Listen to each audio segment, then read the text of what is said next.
All right, today we're going to break down a really powerful coaching session between entrepreneur Alex Hormozi and the one and only Tony Robbins. We're going to tackle a problem that, if you're a high achiever, you probably know all too well.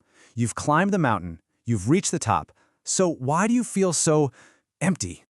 I mean, just let that sink in for a second. This is coming from someone who, on paper, has absolutely crushed it. He's built multiple empires, he's achieved staggering success, and yet behind all that, this is how he says he feels. Apathetic. It's a fascinating paradox, isn't it? You can master the science of achievement, the formulas, the systems, the sheer grind, but that doesn't automatically unlock what Robbins calls the art of fulfillment. So what's the missing piece of the puzzle here? Well, for Hormozi, it started with his mindset. His phrase was, literally, fuck happiness. Now, that sounds pretty jarring, but it reveals this core belief he had. He built his entire life around being useful, which created this constant push driven by a sense of duty. But that feeling of obligation, it's what ultimately left him feeling totally disconnected. So where does Tony Robbins even begin with this? Well, his first diagnosis is surprisingly simple, but it is incredibly profound. It all starts with the words we choose to use every single day. He makes the case that our entire emotional life is literally shaped by our vocabulary. Just look at this breakdown right here. Robbins argues that swapping a word like duty for, say, opportunity isn't just playing with words. He says it literally changes your biochemistry. It completely rewires what he calls your emotional home. One set of words creates a world where everything is a grind, something you have to do.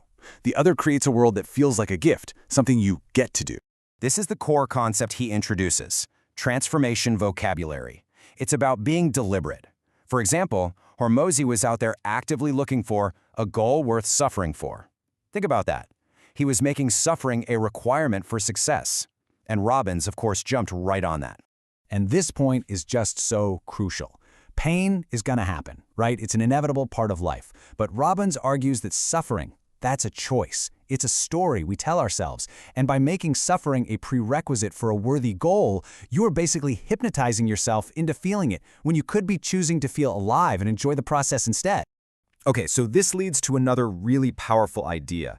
Robbins gives this great metaphor to help us understand this internal tug-of-war that so many of us feel. He says there are two distinct selves operating inside of us. He actually named them for Hormozi. There's analytical Alex, that's the brilliant, logical mind that built the business. It lives in the head. But then there's anabolic Alex, that's the joyful, connected, smiling self that lives in the heart. Your analytical brain is a survival tool. Its job is to analyze and manage. But your anabolic heart, its job is to create and feel joy. It's for living. And that's the real question he posed, and it's a question for all of us. Which self is in the driver's seat of your life?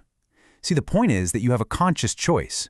Your analytical brain is an absolutely incredible tool for achievement. There's no doubt about it. But if it's always in charge, it will literally analyze the joy right out of your life. Why? Because it's not designed to make you happy. So, if changing your words and choosing your internal leader is the diagnosis, what's the actual prescription? How do you fix this? Well, the answer lies in finding a completely new kind of goal. Robbins calls it a moonshot, and he uses the story of the Apollo astronauts as this perfect example. I mean, these guys literally walked on the moon, and afterward, many of them felt totally lost. Some even fell into depression. Why? Because their ultimate goal was done. There was no grand adventure left to pull them forward. And he uses his own life to illustrate this. Look at this timeline. He set this goal that was just so massive it seemed unreasonable, feeding 1 billion people. But this wasn't just a bigger business target. It was a mission that was so huge, it forced a different part of him to show up. It created this immense pull. And this really gets to the heart of the matter. See, Hormozi had already tried contributing. He told Robbins he wrote these huge million-dollar checks to charities, and he felt nothing, absolutely nothing. Why? Because he wasn't emotionally connected to the cause. It was just a transaction coming from his analytical mind. And contribution without a personal, emotional connection, it just doesn't create fulfillment. So what did Robbins do? He guided Hormozi to find a mission that was rooted in his own personal story. That first $100,000, it wasn't really about the money. It was about the feeling of safety and freedom it gave him. So by building a moonshot around recreating that feeling for others, the mission suddenly becomes authentic, it becomes personal, and totally energizing. So when you put this all together, what's the ultimate takeaway? Well, this whole journey from apathy to passion reveals a fundamental truth for pretty much every high achiever out there. And it's this. You can be an absolute genius at the science of achievement. It really is a formula you can master. But fulfillment, well, that's an art. It's unique to you, and it's something that has to be consciously practiced. It's a fundamental shift from getting to giving, and from living in your head to living from your heart. So, at the end of the day, it really comes down to these 4 conscious shifts. It's about going from have to get to, from your head to your heart, from a push motivation to a pull motivation, and ultimately from chasing success to living a deeply personal mission. The big idea here is to just stop pursuing happiness like it's some prize you win at the finish line after all the hard work is done.